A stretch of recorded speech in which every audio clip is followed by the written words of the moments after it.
Les avantages du travail indépendant peuvent être nombreux, la possibilité de faire quelque chose qui vous passionne vraiment, le sentiment de liberté qui découle du fait de ne pas avoir à répondre à un patron, mais ceux qui ont fait le grand saut vers le travail indépendant savent que ces avantages ne viennent pas sans tracas. En particulier lorsqu'une entreprise en est à ses débuts, les travailleurs indépendants doivent souvent faire face à des responsabilités supplémentaires, à de longues heures de travail et même à des obstacles personnels comme la tentative d'achat d'une maison. Heureusement, les faibles taux d'intérêt hypothécaires font que c'est le meilleur moment pour acheter si vous êtes indépendant. Un prêt hypothécaire à taux fixe bas offre une sécurité pour l'avenir. L'une des réalités difficiles du travail indépendant est que les revenus des entrepreneurs ont tendance, en moyenne, à être plus irréguliers que ceux des salariés.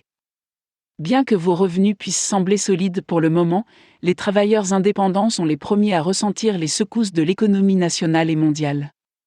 C'est pourquoi il est judicieux d'obtenir un prêt hypothécaire à taux fixe et bas sur votre maison pour une durée raisonnable, disons 7 à 10 ans, afin d'agir comme un amortisseur proverbial si vous rencontrez des difficultés. Les prêteurs examinent le coût total de votre prêt. Les prêteurs sont bien sûr conscients de la nature parfois imprévisible des revenus des travailleurs indépendants, ce qui est une autre raison pour laquelle un environnement de taux d'intérêt bas est le moment idéal pour ces personnes d'acheter une maison.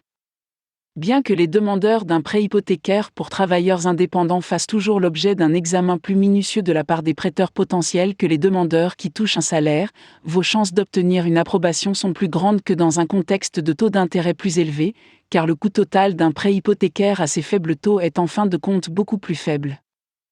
Étant donné que la principale question à laquelle un prêteur veut répondre lorsqu'il décide d'approuver ou non une demande de prêt hypothécaire est essentiellement la suivante: est-il probable que ce demandeur soit en mesure de rembourser ce prêt ?